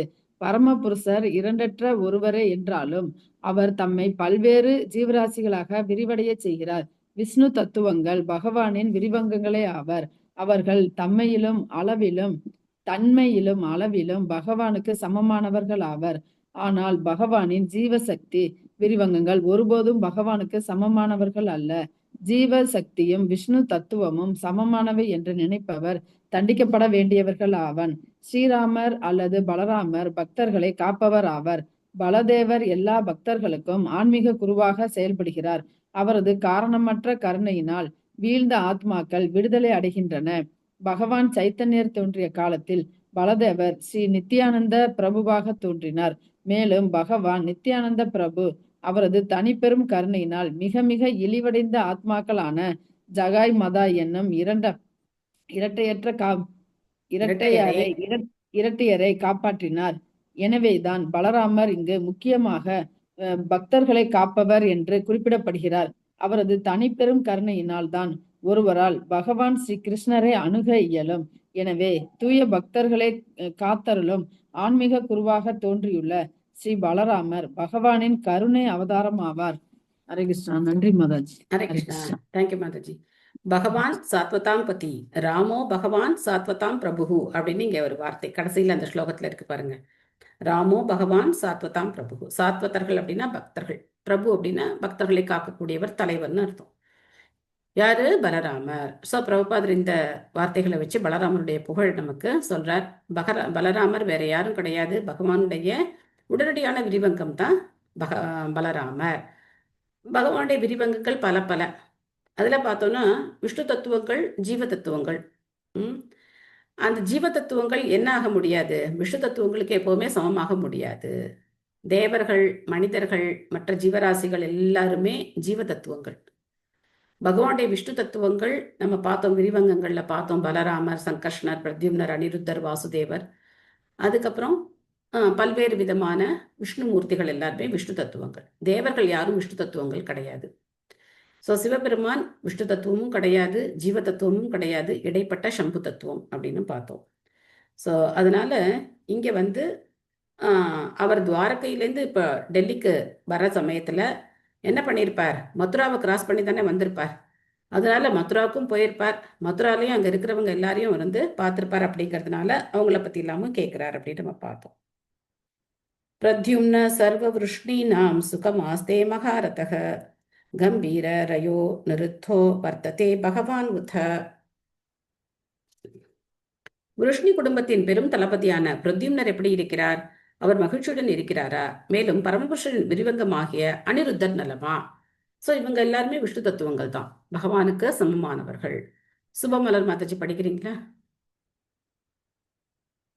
படிக்கிறேன் மாதாஜி. ஹரே கிருஷ்ணா. ஹரே கிருஷ்ணா. பொருளுரை. பிரத்யும்னர் மற்றும் அனிருத்தர் ஆகியோரும் பகவானின் விரிவங்கள்தான். எனவே அவர்களும் விஷ்ணு தத்துவங்களே. துவாரகையில் பகவான் வாசுதேவன் அவரது விரிவங்களான சங்கர்ஷனர், பிரத்யும்னர் மற்றும் அனிருத்தர் ஆகியோருடன் உன்னத லீலைகளில் ஈடுபட்டுள்ளார். எனவே அனிருத்தர் இங்கு பரம புருஷர் என்று அழைக்கப்படுவதைப் போலவே அவர்களில் ஒவ்வொருவரையும் பரம புருஷர் என்று அழைக்கலாம். நன்றி மாதாஜி. ஹரே கிருஷ்ணா. ஸோ பகவான் ஒருத்தர் தான், பரமபுருஷ பகவான் ஒருத்தர் தான். ஆனா அவர் தன்னை பல்வேறு விரிவங்கங்களா விரிவடைய செய்திருக்கிறார். அதனால அவங்க எல்லாரையுமே நம்ம பரம புருஷர் அப்படின்னு சொல்லலாம். சுஷேனஸ்சாருதேஷ்ணஸ்ச சாம்போ ஜாம்பவதி சுதக அந்யே ச கார்ஷ்ணி பிரவரா சபுத்ரோர்ஷபாதயக. பகவான் ஸ்ரீ கிருஷ்ணரது மகன்களின் தலைவர்களான சுஷேனர், சாருதேஷ்ணர் போன்றவர்கள், ஜாம்பவதியின் மகனான சாம்பன் மற்றும் ரிஷபர் ஆகிய அனைவரும் அவர்களது மகன்களுடன் நலமாக இருக்கிறார்களா? எல்லாருக்கும் பகவானுடைய மகன்கள், அவங்களுக்கெல்லாம் கல்யாணம் ஆகி அவங்களுடைய மகன்கள் அப்படி பேரன் கொள்ளு பேரன்லாம் இருக்காங்க. யாருக்கு? பகவான் ஸ்ரீ கிருஷ்ணருக்கு துவாரகையில பகவான் இருக்கும்போது எல்லாருமே இருக்காங்கிறத நம்ம பார்க்கிறோம். எம் சாந்தி மாதாஜி படிக்கிறீங்களா? சில பிரபு அதற்கு ஜே. முன்பே குறிப்பிட்டது போல பகவான் ஸ்ரீகிருஷ்ணர் 16,108 மனைவிகளையும் மணந்தார். அவர்களில் ஒவ்வொருவருக்கும் 10 மகன்கள் இருந்தனர். எனவே 16,108 × 10 1,61,080 மகன்கள். இவர்கள் வளர்ந்த பிறகு இவர்களில் ஒவ்வொருவருக்கும் 10 மகன்கள் பிறந்தனர். இப்படியாக பகவானுடைய குடும்ப அங்கத்தினர்களின் மொத்த எண்ணிக்கை கிட்டத்தட்ட 16,000 லட்சம். 16,10,800 பேர்கள் ஆகும். பகவான் எண்ணற்ற ஜீவராசிகளுக்கும் தந்தை ஆவார். எனவே இந்த மண்ணுலகில் பகவான் துவாரகபுரி மன்னராக உன்னத லீலை புரிந்த பொழுது அந்த லீலைகளில் பங்கேற்க அவர்களில் சிலர் மட்டுமே அழைக்கப்பட்டனர். இவ்வளவு பெரிய குடும்ப அங்கத்தினர் கூட்டத்தை துவாரகபுரியில் பகவான் பராமரித்து வந்ததில் ஆச்சரியம் இல்லை. பகவானுடைய நிலையை நம்முடைய நிலையுடன் ஒப்பிட்டு பார்ப்பதை தவிர்ப்பது நல்லது. மேலும் பகவானின் உன்னத நிலைகளை ஓரளவுக்கு நாம் புரிந்து கொண்ட உடனேயே இந்த கணக்கு உண்மையானதான் என்பது நமக்கு புலனாகும். துவாரகையில் இருந்து பகவானின் மகன்களையும் பேரங்களையும் பற்றி யுதிஷ்டிர மகாராஜன் வினாவும் பொழுது அவர்களுடைய தலைவர்களை மட்டுமே அவர் குறிப்பிட்டார். ஏனெனில் பகவானின் எல்லா குடும்ப அங்கத்தினர்களின் பெயர்களையும் ஞாபகத்தில் வைத்திருப்பது அவருக்கு சாத்தியமில்லை. ஹரே கிருஷ்ணா மாதாஜி. ஹரே கிருஷ்ணா. ஸோ இவங்கெல்லாம் எங்க கூகுளில் வேலையில் இருந்தாங்களா, இல்லைன்னா ஆப்பிள் கம்பெனியில் போய் வேலை பார்த்தாங்களா, எங்கே போய் வேலை பார்த்தாங்க, அவங்களுடைய வாழ்வாதாரத்துக்காக அவங்க என்ன பண்ணாங்க, எப்படி இவ்வளோ பெரிய ஆடம்பரமான மாளிகைகள் எல்லாம் தங்கம் வைரம் இழைச்ச, நீங்கள்லாம் படிச்சிருப்பீங்க கிருஷ்ணா புக்கில், துவாரகையில் பகவானுடைய ஒவ்வொரு அரண்மனையும் எப்படி இருந்தது அப்படின்னு. அதெல்லாம் எப்படி சாத்தியமாச்சு? ஸோ பகவானுடைய ராஜ்யத்தில் எந்த விதமான செல்வத்துக்கும் குறையே கிடையாது. எல்லா செல்வங்களும் பூரணமா உடையவர் பகவான். லக்ஷ்மிபதி. பகவான் யாரு? லக்ஷ்மிபதி. எங்கேயும் போய் எந்த வேலையும் சம்பாதிக்கணும்னு அவசியமே கிடையாது. வைகுண்ட லோகமும் அப்படித்தான். நம்ம போய் எங்கேயும் போய் சம்பாதிக்கணுங்கிற அவசியம்லாம் அங்கே போய் கிடையாது. ததைவானுச்சர சௌரே ஸ்ருத தேவோத்தவாதயः சுனந்தநந்த சீர்ஷண்யா ஏ சான்யே சாத்வதர்ஷபாः अपि स्वस्तियासते सर्वे रामकृष्णभुजाश्रयाः अपि स्मरन्ति कुचलम् अस्माकं बद्ध सुहृताः. மேலும் ஸ்ருததேவர், உத்தவர் போன்ற மற்றவர்களும் பகவானின் இணைப்பிரியா சகாக்களும் பகவான் ஸ்ரீ பலராமராலும் கிருஷ்ணராலும் பாதுகாக்கப்படும் முக்தி பெற்ற ஆத்மாக்களின் தலைவர்களான நந்த, சுனந்த போன்றவர்களும் மற்றவர்களும் அவரவர் கடமைகளில் நன்கு செயல்படுகின்றனரா? நித்தியமான நட்பால் நம்முடன் பிணைக்கப்பட்டுள்ள அவர்கள் நம்முடைய நலனை பற்றி ஞாபகம் வைத்திருக்கிறார்களா? இதெல்லாம் கேட்கிறார். ஸோ போன பொருளுரையில் பிரபுபா சொல்லியிருந்தார், பகவானுடைய ஆன்மீக உலகத்துல ஏகப்பட்ட பேர் இருக்காங்க. அதுல கொஞ்சம் பேர் தான் இங்க வந்திருக்காங்க, இந்த பௌதிக உலகத்துக்கு வந்திருக்காங்க. எல்லாரும் வரல. ஸோ அந்த எண்ணிக்கை பார்த்தா நமக்கு ரொம்ப ஆச்சரியமா இருக்கலாம். ஒவ்வொருத்தருக்கும் பகவானுக்கே ஒவ்வொரு மனைவிகளிடமும் 10 குழந்தைகள். அந்த 10 பேருக்கும் அவங்கவுங்க ஒவ்வொருத்தருக்கும் 10 குழந்தைகள் அப்படின்னா, அப்போ இவ்வளோ பெரிய ஒரு குடும்பம் எப்படி பகவான் இந்த குடும்பத்தை நிர்வாகம் பண்ணார் அப்படின்னு தான் நமக்கு ஆச்சரியமா இருக்கலாம். ஆனால் பகவான் இந்த மொத்த உலகத்தையும் அவர் தான் நிர்வாகம் பண்றார். இந்த ஒரு பிரபஞ்சம் இல்லை, கோடானு கோடி பிரபஞ்சங்கள் இருக்கு, எல்லாத்தையும் அவர் தான் நிர்வகிக்கிறார். அப்போ அவருடைய சொந்த உறவினர்களா வரக்கூடியவங்க யாரு அப்படின்னா, நித்தியமா அவரோட ஆன்மீக உலகத்துல இருக்கக்கூடிய பக்தர்கள் தான் வர்றாங்க. ஸோ அதனால இதுல ஒன்றும் பெரிய ஆச்சரியப்படுறதுக்கு ஒன்றும் இல்லை அப்படின்னு பிரபுபாத நமக்கு சொல்றார். அகிலா மாதாஜி படிக்கிறீங்களா? ஹரே கிருஷ்ணா மாதாஜி. ஹரே கிருஷ்ணா. பொருளுரை. ஸ்ரீல பிரபுபாதர் கி ஜெய். உத்தவரை போன்ற பகவானின் இணைபிரியாத சகாக்கள் அனைவரும் முக்தி பெற்ற ஆத்மாக்கள் ஆவர். பகவானின் அவதார நோக்கத்தை நிறைவேற்றுவதற்காக அவர்கள் பகவானுடன் இந்த ஜட உலகில் அவதரிக்கின்றனர். பாண்டவர்களும் கூட இந்த பூமியில் நிகழும் பகவானின் திவ்யமான லீலைகளில் உதவுவதற்காக அவருடன் அவதரித்த முக்தி பெற்ற ஆத்மாக்கள் ஆவர். பகவத்கீதை 4.8 குறிப்பிடுவது போல் பகவானும் முக்தி பெற்ற ஆத்மாக்களான அவரது நித்திய சகாக்களும் குறிப்பிட்ட இடைவேளைகளில் பூமிக்கு வருகின்றனர். பகவான் இவற்றையெல்லாம் நினைவு வைத்திருக்கிறார். ஆனால் அவரது சகாக்கள் முக்தியடைந்த ஆத்மாக்கள் என்ற போதிலும் அவர்கள் தடஸ்தா சக்தி எனப்படும் பகவானின் நடுத்தர சக்தியாக இருப்பதால் அவற்றை மறந்து விடுகின்றனர். இதுதான் விஷ்ணு தத்துவத்திற்கும் ஜீவ தத்துவத்திற்கும் உள்ள வேறுபாடு. ஜீவ தத்துவங்கள் பகவானின் மிகச்சிறிய பின்ன பகுதிகள் ஆவர். எனவே அவர்களுக்கு எப்பொழுதும் பகவானின் பாதுகாப்பு தேவைப்படுகிறது. மேலும் பகவானின் நித்திய தொண்டர்களுக்கு எப்பொழுதும் எல்லா பாதுகாப்பையும் அளிப்பதில் பகவான் திருப்தி அடைகிறார். எனவே முக்தி பெற்ற ஆத்மாக்கள் தங்களை பகவானை போல் சுதந்திரமானவர்கள் என்றோ அல்லது அவரை போல் சக்தி வாய்ந்தவர்கள் என்றோ ஒருபோதும் நினைப்பதில்லை. மாறாக எல்லா சூழ்நிலைகளிலும் அவர்கள் பகவானின் பாதுகாப்பையே தேடுகின்றனர். தயவை எதிர்பார்த்த இந்நிலைதான் முக்தி அடைந்த ஆத்மாக்களின் உண்மையான நிலையாகும். ஏனெனில் முக்தி பெற்ற ஆத்மாக்கள் ஒரு நெருப்பின் பொறிகளை போன்றவர்கள் ஆவர். இப்பொறிகள் நெருப்புடன் சேர்ந்திருக்கும் பொழுது இவற்றால் நெருப்பின் பிரகாசத்தை வெளிப்படுத்த முடிகிறது, சுதந்திரமாக அல்ல. நெருப்பை பிரித்து சுதந்திரமாக இருக்கும் பொழுது இப்பொறிகளில் தீயின் தன்மையும் பிரகாசமும் இருந்த போதிலும் அவை அணைந்து விடுகின்றன. எனவே பகவானின் பாதுகாப்பை துறந்து அறியாமையால் சுதந்திரமாக இருக்க முயல்பவர்கள் மிகவும் கடுமையான நீண்ட கால தவத்திற்கு பிறகும் மீண்டும் இந்த ஜட உலகிற்கே திரும்புகின்றனர். இதுவே வேத நூல்களின் கட்டளையாகும். Hare Krishna. Thank you Mataji. Thank you Mataji. Hare Krishna. So பகவானுடைய சக்திகள் ஆன்மீக சக்தி, பௌதிக சக்தி, அதுக்கப்புறம் ரெண்டுக்கு நடுவில் இருக்கிற தட்டஸ்த சக்தி. தட்ட அப்படின்னா கரைன்னு அர்த்தம். ஒரு பக்கம் ஒரு ஆறு தண்ணி ஓடிட்டு இருக்கு அப்படின்னா ஒரு பக்கம் இந்த பக்கம் நிலம் இருக்கும், இந்த பக்கம் தண்ணி இருக்கும், நடுவில் கரை இருக்கும் இல்லையா? அந்த மாதிரி நாம யாரு, ஜீவராசிகள் யாரு அப்படின்னா நடுத்தர சக்தி. இங்க வந்து தட்டஸ்த அப்படிங்கிற வார்த்தை கொடுக்கப்பட்டிருக்கு, சமஸ்கிருத வார்த்தை கொடுக்கப்பட்டிருக்கு. குழப்பிக்கூடாது, ஒரே அர்த்தம் தான். சில இடங்கள்ல விளிம்பில் உறையும் சக்தி அப்படின்னு கொடுத்துருப்பாங்க, சில இடத்துல வந்து நடுத்தர சக்தி, தட்டஸ்த சக்தி அப்படின்னு கொடுத்துருப்பாங்க. ஸோ எல்லாம் அதுக்கு அர்த்தம் வந்து ஒண்ணுதான். நாம வந்து நடுத்தர சக்தி, ஜீவாத்மா வந்து நடுத்தரமான சக்தி. ஸோ அர்ஜுனன் கேட்குறார், எப்படி கிருஷ்ணா நீங்க வந்து கோடான கோடி வருஷங்களுக்கு முன்னாடி பகவத்கீதையை எப்படி நீங்க சூரிய தேவனுக்கு சொல்லியிருக்க முடியும்? ஏன்னா பிறவேனோ நீங்களும் நானும் ஒன்னா தானே பிறந்தோம், நம்ம 2 பேருக்கும் ஒரே வயசு தானே, நம்ம ஒன்னா தானே வளர்ந்தோம். அது எப்படி நீங்க சொல்றீங்க இமம் விவஸ்வதே யோகம் புரோக்தவான் அகம் அவ்யயம் விவஸ்வான் மனவே பிராக மனுரிஷ்வா, அது எப்படி சாத்தியம் அப்படின்னு கேட்குறார். அப்போ பகவான் என்ன சொல்றார், பகூனிமே வியதீதானி ஜென்மானி தபசார்ஜுன தானகம் வேத்த சர்வாணி நத்வம் வேத்த பரந்தப்ப அப்படின்னு சொல்றார்.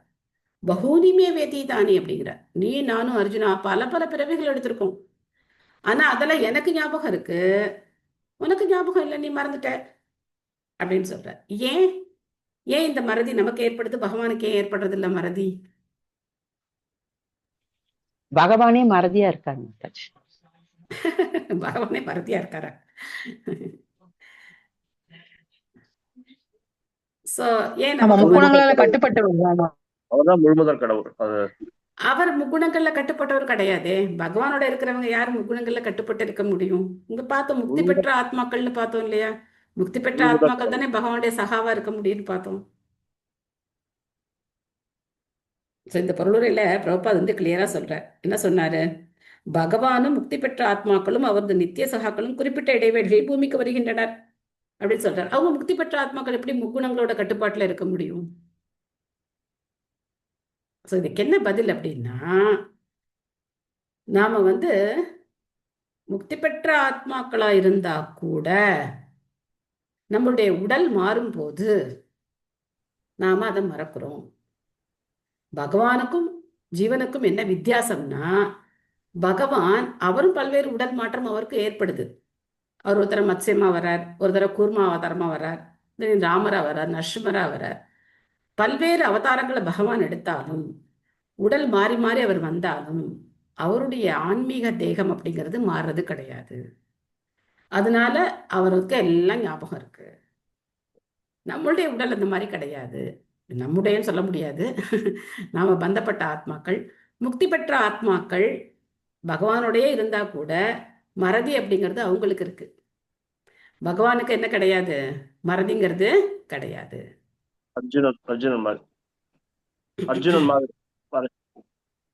அர்ஜுன் மறந்து போயிட்டார்.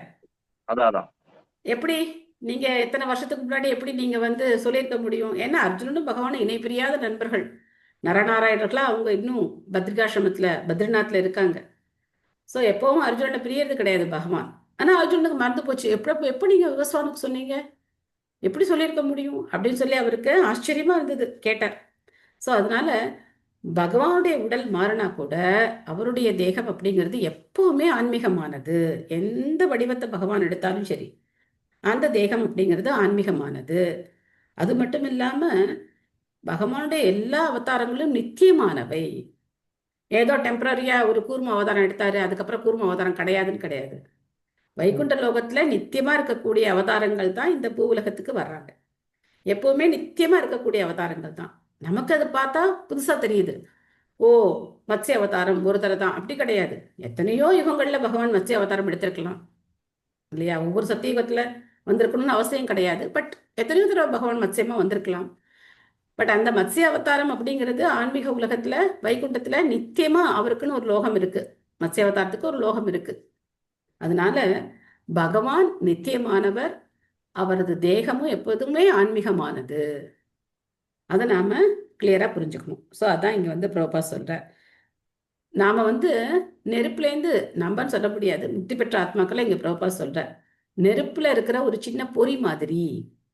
நெருப்போட சேர்ந்து இருக்கும் போது அந்த நெருப்பினுடைய தன்மை இருக்குமே தவிர, அந்த பொறியானது நெருப்புலேருந்து தனியா வந்துருச்சுன்னா கொஞ்ச நேரத்துக்கு என்ன பண்ணலாம், மினுக்கு மினுக்குன்னு இருக்கலாம்.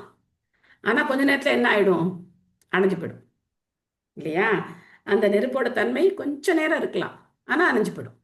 அந்த மாதிரி பகவானுடைய பக்தியில நாம இருக்கும் போது அதே தன்மைகள் நமக்கு வரலாம். ஆனா அந்த பக்தி பாதையை விட்டு விலகிட்டோம் அப்படின்னு சொன்னாக்க திரும்ப நாம பௌதிகமான ஒரு வாழ்க்கையை தான் வாழ வேண்டி இருக்கும். அதை நம்ம நல்லா புரிஞ்சுக்கணும். ஸோ கடைசி லைன் ரொம்ப முக்கியமான லைன். என்ன சொல்றாரு அப்படின்னாக்க, எனவே பகவானின் பாதுகாப்பை துறந்து அறியாமையால் சுதந்திரமாக இருக்க முயல்பவர்கள் மிகவும் கடுமையான நீண்ட கால தவத்திற்கு பிறகும் மீண்டும் இந்த ஜட உலகிற்கே திரும்புகின்றனர். ஏன் கடுமையான தவம் பண்றாங்க, ஏன் பெரிய முயற்சிகளை எடுக்கிறாங்க அப்படின்னா, சொர்க்கலோகத்துக்கு போகணும், அங்க போகணும், இங்க போகணும். அந்த காலத்துல வேத முறைகளை ஃபாலோ பண்ணி முயற்சி பண்ணாங்க. இந்த காலத்துல நவீன விஞ்ஞானிகள் அவங்களுடைய இயந்திரங்களை வச்சு என்ன நினைக்கிறாங்க, சந்திரனுக்கு போயிடலாம், அங்க போயிடலாம், இங்க போயிடலாம் அப்படின்னு திட்டங்கள் போடுறாங்க. அவங்களுக்கு என்ன தெரியாது, பகவானுடைய சட்டங்கள் தெரியாது. ஆனா அவங்களுடைய திட்டங்கள் எல்லாம் என்ன ஆகும், தவிடுபடி ஆக்கிட்டு பகவான். அப்போ அவங்க திரும்ப இந்த பௌதிக உலகத்துல தான் வந்து விழணும். ஈவன் நீங்க சொர்க்கலோகத்தை அடைஞ்சா கூட என்ன ஆகணும், இங்கே தான் வரணும். அடையலாம் அவங்களுடைய முயற்சினால. இன்னொரு 1 கோடி வருஷத்துல அவங்க வந்து வேறு கிரகங்களுக்கு போற முயற்சியில அவங்க வந்து வெற்றி பெற்றால் கூட, அப்படியே ஒரு பேச்சுக்கே வச்சுக்கிட்டா கூட அவங்க திரும்ப இந்த பௌதிக உலகத்துல வந்து விழுந்துதான் ஆகணும். யாரும் எங்கேயும் நிரந்தரமா இருக்க முடியாது. ஏன்னா இந்த உலகம் தற்காலிகமானது. அதை நாம சரியா புரிஞ்சுக்கணும். ஆனா ரொம்ப சுலபம். ஹரே கிருஷ்ண கிருஷ்ண கிருஷ்ண ஹரே ஹரே, ஹரே ராம ராம ராம ஹரே ஹரே. பகவானுடைய பக்திங்கிறது ரொம்ப சுலபமாக்கி கொடுத்துட்டார் சைத்தன்ய மகாபிரபு. ஸோ கிருஷ்ண பக்தியை நம்ம சுலபமா பயிற்சி பண்ணி ஏன் வந்து பகவானுடைய நித்தியமான ராஜ்யத்துல போய் நித்தியமான சகாவா அவர் கூட இருக்கக்கூடாது? Okay, thank you. நேரமாகிவிட்டது. உங்களுக்கு ஏதாவது கேள்விகள், சந்தேகங்கள், கருத்துக்கள் ஏதாவது இருக்கா? இன்னைக்கு படிக்காதவங்க கண்டிப்பா நாளைக்கு படிக்கலாம். முதல்ல நீங்க படிக்கலாம். யாருக்காவது ஏதாவது சொல்லுங்க. வணக்கம் சொல்லுங்க.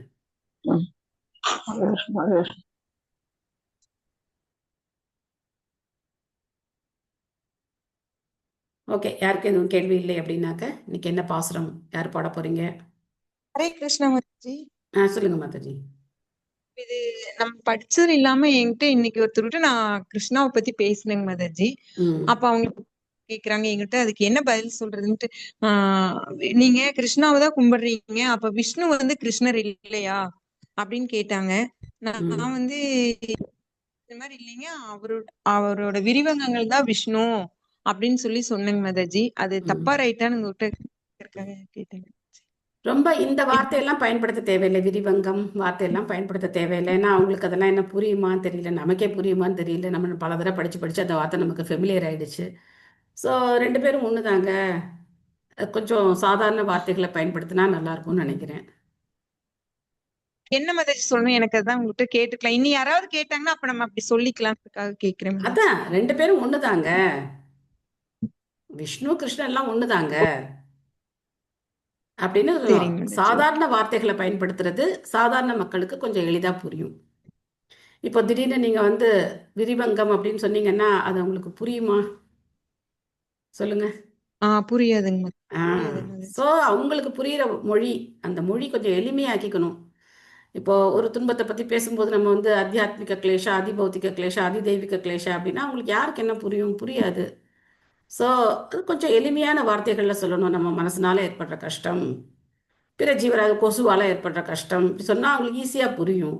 இல்லைன்னா கணவனுக்கு மனைவி, மனைவிக்கு கணவன், இதெல்லாம் நம்ம அன்றாட வாழ்க்கையில பயன்படுத்தக்கூடிய சொற்கள், அவங்களுக்கு அனுபவம் இருக்கிற விஷயங்கள். ஒரு விஷயத்தை எளிமையாக்கி சொல்லணும். இல்லை கொஞ்சம் தெரிஞ்சவங்க, கொஞ்சம் இதெல்லாம் கொஞ்சம் தெரிஞ்சவங்கன்னா அவங்க கிட்ட அதுக்கேற்ற மாதிரி பேசலாம். அந்த மாதிரி எந்த நபருக்கு சொல்றோமோ அவங்களுக்கு ஏற்ற மாதிரி கொஞ்சம் எளிமையாக்கி பேசணும். ஓகேவா? அப்ப வந்து நாங்க விஷ்ணுவை கும்பிட்டாலும் கிருஷ்ணரை கும்பிட்டது மாதிரி தானே அர்த்தம் அப்படின்னு கேட்டாங்கன்னா ஆமா அப்படின்னு சொல்லிடலாம். ஆமாமா ஆமாம். ஓகேங்க. ஆனா ஹரேகிருஷ்ண ஹரே மந்திரம் சொல்லுங்கன்னு சொல்லணும். சரிங்க. ஓகே. ஏங்க நான் விஷ்ணுவை தானே கும்பிடுறேன், நான் வந்து ஓம் நமோ நாராயணா சொல்றேன் அப்படின்னா அப்போ அதை கரெக்டா சொல்லுங்கன்னு சொல்லணும். சரிங்க. அதை கரெக்டா சொல்லுங்க. நீங்க என்ன மந்திரம் சொல்றாங்களோ அதை கரெக்டா சொல்லுங்கன்னு சொல்லிட்டு கூடவே ஹரேகிருஷ்ண மந்திரமும் சொல்லுங்க சரிங்க அப்படின்னு அதையும் நம்ம சொல்லணும். ஓகே. இத சொல்லாம இது மனசு நான் அதாவது எனக்கு யாராவது கேட்கும்போது சொல்றது கொஸ்டின் அடுத்தடுத்து கேட்கிற தப்பான்னு தான் மன்னிச்சுக்கோங்க மாதாஜி. இல்ல இல்ல, கேள்வி கேட்கறதுலாம் தப்பு கிடையாது மாதாஜி. கேள்வி கேட்கறதுல என்ன தப்பு இருக்கு? கேள்வி கேளுங்க. இந்த மாதிரி நான் சொல்றதையே நீங்க நல்லா சொல்லுங்கன்னு சொல்லிட்டு மறுபடியும் ஹரேகிருஷ்ண மகாமந்திரமும் சொல்லுன்னு சொல்றீங்க. ஏன் அப்படி சொல்றீங்கன்னா இது கலியுக தர்மத்துக்காக பகவான் கிருஷ்ணர் சொல்லியிருக்காருன்னு அவ்வளவுதான், அது சொல்லிட வேண்டியதான். ஓகேங்க. அந்த மந்திரம் வந்து சொல்லணும். நீங்க சொல்ற மந்திரத்தை சொல்லுங்க, நான் சொல்ல வேணாம்னு சொல்லலைங்க, அது சொல்லுங்க. ஆனா இந்த ஹரேகிருஷ்ண மந்திரம் கலியுகத்துக்காகவே உள்ள மந்திரத்தை இது சொல்லுங்க அப்படின்னு நம்ம சொல்லணும். அவ்வளவுதான், சிம்பிள். ஹரே கிருஷ்ணா மாதாஜி. நமஸ்காரம் மாதாஜி. நமஸ்காரம் மாதாஜி. ஒரு சின்ன சந்தோஷம் ஷேர் பண்ணிக்க ஆசைப்படுறேன் மாதாஜி. சொல்லுங்க, பெரிய சந்தோஷம் ஆக்கலாம் மாதாஜி. ஒருவன் தான் அடைந்துள்ள வெற்றிகளுக்காக நன்றி செலுத்த வேண்டும் சொல்லியிருக்காங்க மாதாஜி. பிரபுபாதர் சொல்லியிருக்காரு. நான் வந்து கட்டாயமா கிருஷ்ணனுக்கு நன்றி சொல்லணும் மாதாஜி. 2 வருஷம் ஆச்சு என் பொண்ணுக்கு மேரேஜ் ஆகி. நான் அந்த பக்தியில வந்து ஒரு 8 மாசம் ஆச்சு மாதாஜி. 8 மாசமா ஃபுல்லா நான் வந்து சாண்டிங் ஹரே கிருஷ்ணா மகாமந்திரம் சொல்றேன்.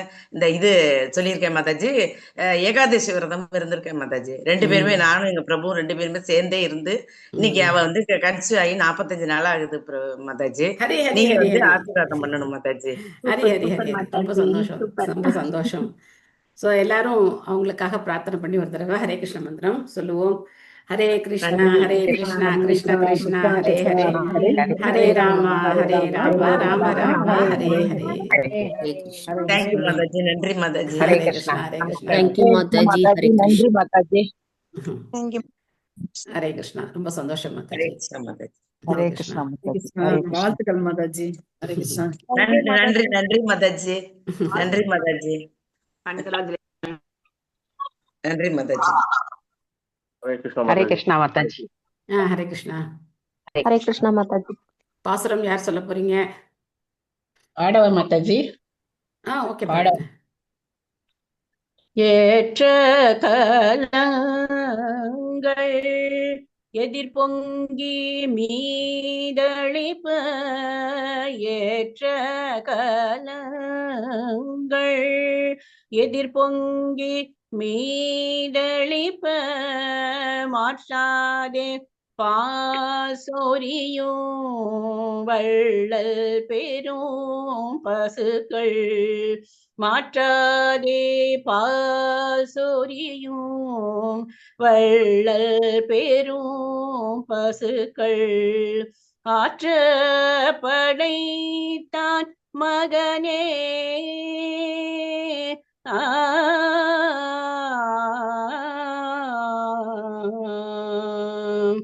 ஆற்ற படைத்தான் மகனே, அறிவுராயுற்றோம் உடையாய் பெரியாய் உலகினில் தேற்றமாய் நின்ற சுடரே துயிலேழாய்,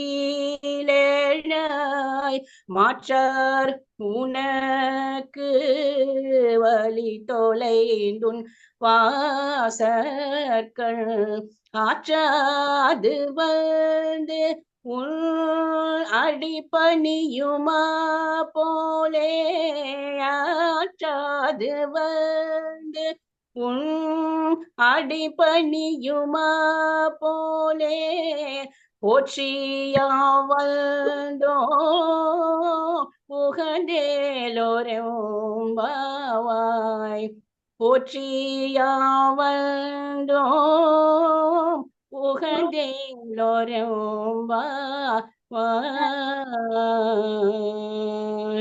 ஆண்டாள் திருவடிகளே சரணம். Hare Krishna Mataji. Hare Krishna. Hare Krishna. Thank you Mataji. Thank you. Hare Krishna. Hare Krishna. Thank you. நமஸ்காரம் மாதாஜி. நமஸ்காரம் மாதே. Thank you. Thank you, Mataji. Hare Hare Krishna. Krishna. Thank you Mataji. Hare Krishna. Thank you. Thank you Thank you, Mataji. Mataji. Mataji. Hare Krishna. எண்டு கொடுத்துறேன். ஹரே கிருஷ்ணா ஹரே கிருஷ்ணா ஹரே கிருஷ்ண கிருஷ்ணா கிருஷ்ணா மாதாஜி. ஹரே ஹரே ஹரே ராம ராம ராம ராம ராம ஹரே ராம ஹரே. ஹரே ஹரே. Thank you Hare all. கிருஷ்ணா. ஹரே கிருஷ்ணா.